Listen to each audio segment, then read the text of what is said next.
Non, la sécurisation, elle est importante dans la mesure où elle permettra à ce que jamais un jour on peut nous la ravir, on peut nous déposséder même par l'État. Surtout pour la sécurisation foncière, je crois bien depuis que je suis là, depuis 2012, c'est le premier projet qui va faire ce travail dans notre territoire. En tout cas, on s'appelle trop un projet Oyo. Pour ce que tali ailleurs, Zamba est détruite. Au cœur des provinces de Kwilu, du Congo central, comme partout à travers le monde, la terre et la forêt sont les biens acquis sous diverses voies, notamment l'héritage. C'est de l'identité et des sources de moyens de subsistance garantis et par excellence de l'homme.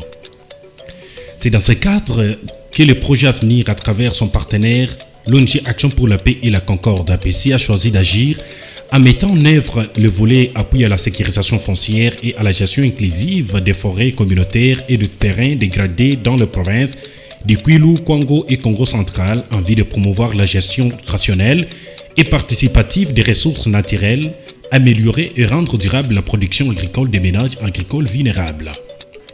En fait, les activités mises en œuvre avec le concours des experts de services techniques étatiques, des autorités locales et experts d'APC, des cartographies participatives, l'inventaire et des assemblées générales pour signer des chartes et d'autres documents nécessaires ont été organisés. Les dossiers des 11 CEFCEL étant constitués et déposés auprès des autorités provinciales, il ne reste que la signature des arrêtés d'attribution de ces CEFCEL. La réalisation des activités de ces volets vise à contribuer à la gouvernance foncière et à l'éducation environnementale et à la gestion équitable et cohésive des écosystèmes en vue de promouvoir la souveraineté alimentaire des membres des communautés agricoles rurales.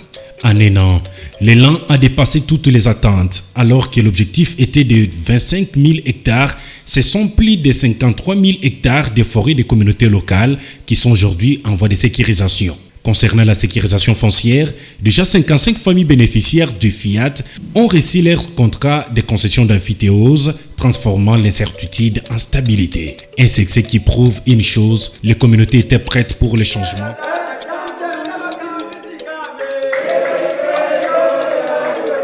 Et sont en joie. Elles saluent cette initiative du projet à venir et se sentent en sécurité face à tout prédateur. Non, la sécurisation, elle est importante dans la mesure où elle permettra à ce que jamais un jour on peut nous la ravir, on peut nous déposséder même par l'État.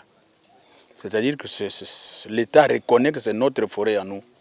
Et à la fin du processus, dès qu'on a un arrêté, c'est-à-dire qu'on a tout le droit par rapport à cette concession forestière-là identifiée. Tozali awa po projet à venir et pour na sécuriser zamba na biso. En tout cas, na sepeli trop na projet Oyo. Pour ce que tali ailleurs, zamba ezali sute, eza détruite. Mais oya biso ndenge to garder yango et projet aye komona yango ki a sécuriser yango na sepeli trop. Lelo to sali ba protocole d'accord, to signer ba mikanda na ba notable. Oui, sengo makasi onga na zanango. D'abord, groupement nanga servir deux fois la nationale numéro 1. Oyo mabanga bazozo epana ngai. Lokola bazo mabanga epana nga soki okelelo epana nga okuta maye baby et puis mboka na ngai ekomi na mabengi moyen te. Oyo to bénéficier lokote. Yango na moni que soki tozaki pe na mikanda lokola oyo l'État a kozwa ampleur azwa carrière wana comme toujours yaye biso pesa biso comme moi redevance muke mais ce que ça ya biso nde batoko pe c'est pas l'État to l'accès mikanda ekozala malamu mingi yango pe na sepeli mingi pona zamba même biso lokola toza ba konzi coutume yebi biso l'État pe yebi biso pour dire que toza na arrêté de reconnaissance oyo ba pesi biso et pas ministre de l'Intérieur, sécurité, décentralisation et affaires coutumières. Mais la technique ne suffit pas sans le dialogue et le plaidoyer. À Bulungu, Massimanimba, à Kenge, Ambazangungu et à Lukula, des cadres d'échange multi-acteurs ont vu le jour. Ces espaces sont des ponts brisant l'isolement des agriculteurs et des ayants droit des forêts des communautés locales face aux décideurs. Les cadres d'échange multi-acteurs nous aident à réduire les conflits d'abord des compétences entre les services. Parce que quand nous parlons de la gestion du sol, il y a plusieurs services de l'État qui entrent en ligne. Et entre ces services-là, il y a plusieurs conflits de compétences.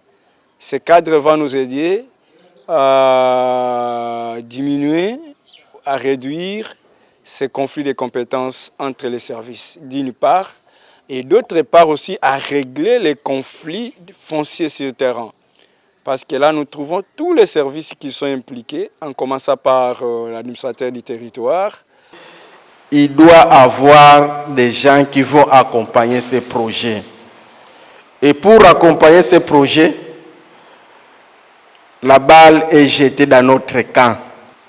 Surtout pour la sécurisation foncière, je crois bien, depuis que je suis là, depuis 2012, c'est le premier projet qui va faire ce travail dans notre territoire. Aujourd'hui, vous voyez tout ce qui se passe dans nos tribunaux. Quand vous allez dans notre tribunal ici de paix, les premiers dossiers, ce sont des conflits fonciers. Parce que le savoir est une protection, APC a porté la voix du droit foncier jusque dans les foyers via les ondes des radios communautaires et forums où des dépliants ont été distribués. Près de 3000 personnes ont ainsi eu accès aux informations sur la sécurisation foncière. Aujourd'hui, dans ces provinces, nous pouvons espérer à une communauté résiliente et disposant des connaissances sur la procédure de sécurisation foncière et des forêts des communautés locales. Le projet à venir illustre qu'une approche participative, intégrée, territorialisée et inclusive permet d'atteindre des résultats concrets, durables et en cohérence avec les priorités nationales ainsi que les engagements des partenaires techniques et financiers. La sécurisation foncière est ainsi mise en œuvre par APC dans les provinces du Kwilu, Kwango, Congo central grâce à l'appui technique et financier du gouvernement congolais, de l'Agence française de développement, du Fonds international de développement agricole et du Fonds pour l'environnement mondial. En s'appuyant sur le faire-faire, l'ancrage territorial et la responsabilisation progressive des acteurs locaux, le projet à venir crée une base solide pour poursuivre et amplifier les interventions au service d'un développement rural, résilient et durable en République démocratique du Congo.